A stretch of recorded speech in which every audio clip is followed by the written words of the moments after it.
Sa nakaraang episode, sinimula namin ang araw sa masarap na buffet breakfast sa hotel bago dumiretso sa beachfront para muling humanga sa ganda ng Boracay. Pagkatapos, nagtungo kami sa Bulabog Beach at sinubukan ang aming unang water activity, helmet diving. Hindi rin nagpahuli ang aming land adventure sa enchanting Megaparaw ATV and Resort kung saan naranasan namin ang monkey zipline, paddleboarding, Superman zipline at ang pinakahinihintay na ATV ride. Pagkatapos ng lahat ng activities, nakangiti kaming bumalik sa Boracay Island, baon ng napakaraming saya at mga alaalang hinding-hindi malilimutan. At ngayon, handa na ba kayo sa episode 3? Tara, simulan na natin ang panibagong adventure! Samahan niyo ako sa isang araw bilang cameraman sa The Sunnyside Cafe. Today, hindi muna ako ang bida sa camera. Ako muna ang nasa likod nito. Pumunta kami sa The Sunnyside Cafe sa Boracay, isang cafe na beachfront at kilala sa breakfast at brunch. Pagdating namin, trabaho agad. Camera out, check ng settings, hanap ng magandang angle, at syempre, hanap ng perfect lighting. Bilang cameraman, hindi lang basta pindot ng record. Kailangan iniisip mo kung saan pinakamagandang ilagay ang camera, paano gagalaw ang shot, at paano mo maipapakita sa viewers na parang kasama rin sila sa eksena. Gabi na dito sa Boracay at time na para mag-dinner. Pumunta kami dito sa 8 by the Beach para kumain at mag-enjoy ng relaxing na Boracay night vibes. Siyempre, bago kumain, videoan muna natin ang mga pagkain. Tingnan natin kung alin dito ang mukhang pinakamasarap. At eto na, food time! Simple dinner, masarap na pagkain at chill na gabi sa Boracay. 8 by the Beach, isang food stop na pwede mong isama sa Boracay trip mo. Bago kami maghanda para sa island hopping, naisipan muna naming maglakad-lakad sa dalampasigan. Habang naglalakad kami, biglaan naming napansin itong maliit na talangka na parang nagtatago sa buhangin. Ang liit-liit niya pero ang bilis gumalaw. Ilang segundo lang, halos hindi na namin makita kung saan siya pumunta. Simple lang yung moment na to pero nakakatuwa talaga kapag may mga ganitong maliliit na bagay kang napapansin habang nag-i-enjoy sa beach. At pagkatapos ng konting lakad at beach vibes, oras na para maghanda dahil island hopping naman ang sunod naming adventure.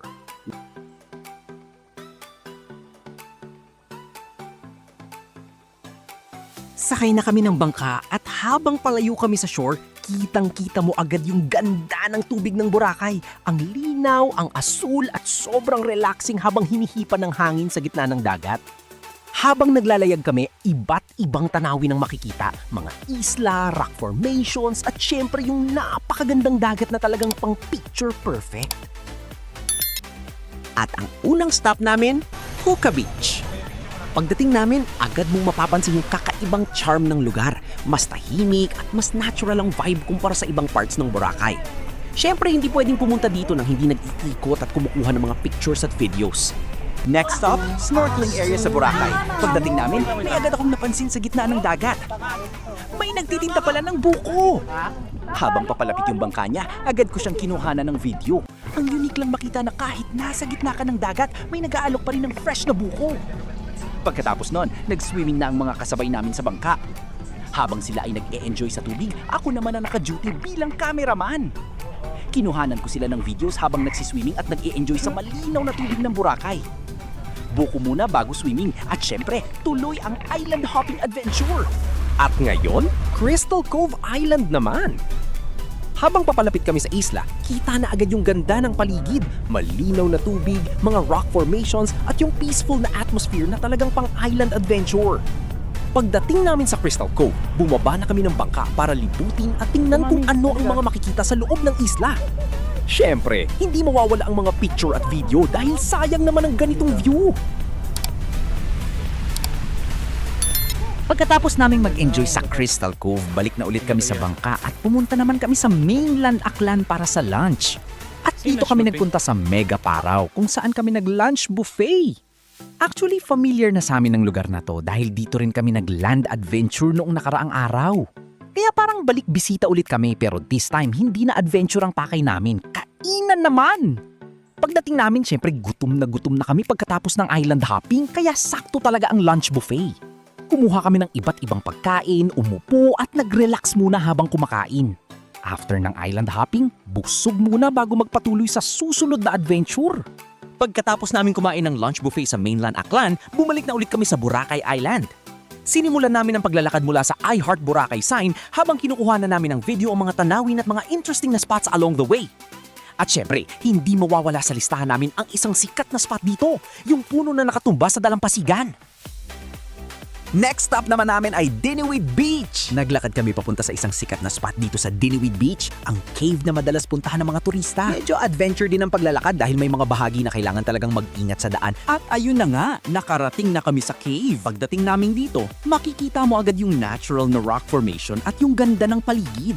Simple lang yung lugar pero may kakaibang charm at ang sarap i-document.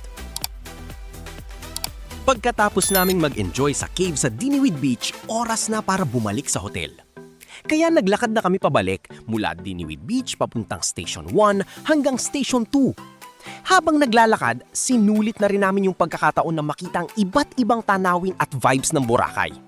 Medyo nakakapagod dahil mahaba-haba rin ang nilakad namin pero okay lang dahil ang ganda naman ng paligid. Mula sa mas tahimik na Diniwid Beach, unti-unti kaming nakabalik sa mas busy at mas maraming tao na bahagi ng Boracay. Pagkatapos ng mahabang paglalakad mula Diniwid Beach papuntang Station 1 at Station 2, bago kami tuluyang bumalik sa hotel, may quick stop muna kami sa Coco Mama. Syempre pagkatapos ng buong araw na island hopping at paglalakad, kailangan din namin ng konting refreshment. Kaya nag-Coco Mama muna kami para magpalamig at mag-enjoy ng masarap na dessert. Perfect talaga pagkatapos ng nakakapagod na araw.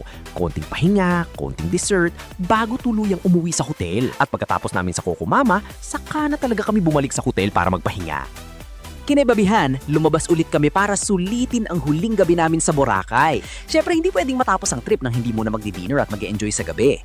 Habang naglalakad kami sa beachfront, napadaan kami sa isang fire dance exhibition. Fire! Napatingin talaga kami dahil ang galing ng performance. Habang umiikot at sumasayaw, hawak nila ang nagliliyaban ng mga props. Kaya bago kami magpatuloy sa dinner, nanood muna kami saglit at nag-video ng performance.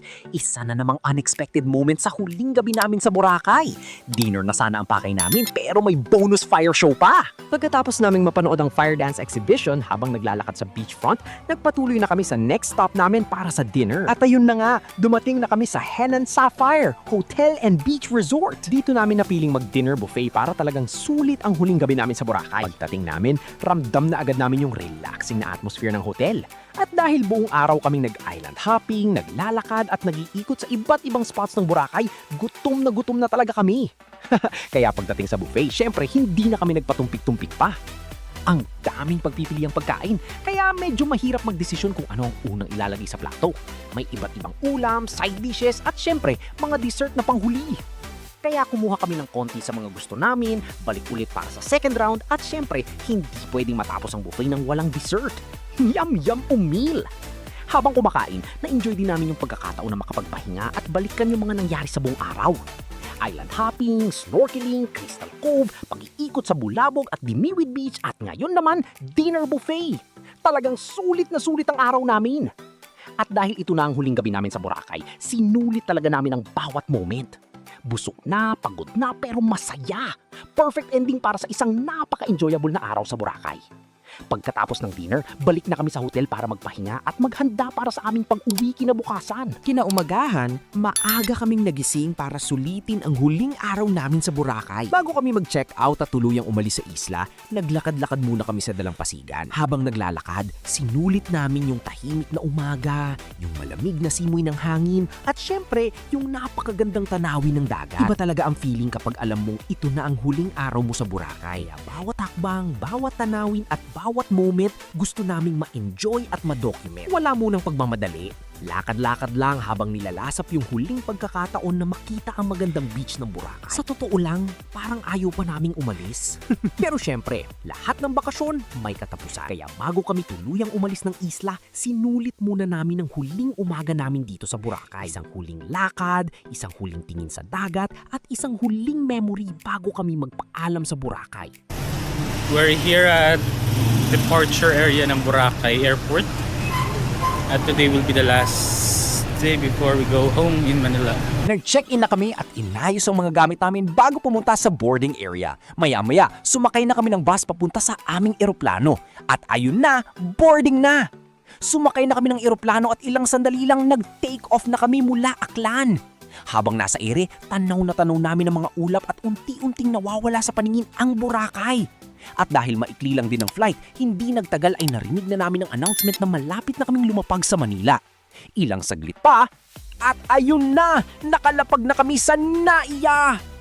Dito na nagtatapos ang aming Boracay Adventure. Bago ko tapusin ang vlog na to, nais kong ipabatid sa inyo sa bawat paglalakbay. Hindi lang lugar ang ating natutuklasan. Natutuklasan din natin ang mga bagong alaala, bagong karanasan, at minsan isang bagong bersyon ng ating sarili. Maraming salamat sa panonood at patuloy niyo akong samahan sa mga susunod na adventure.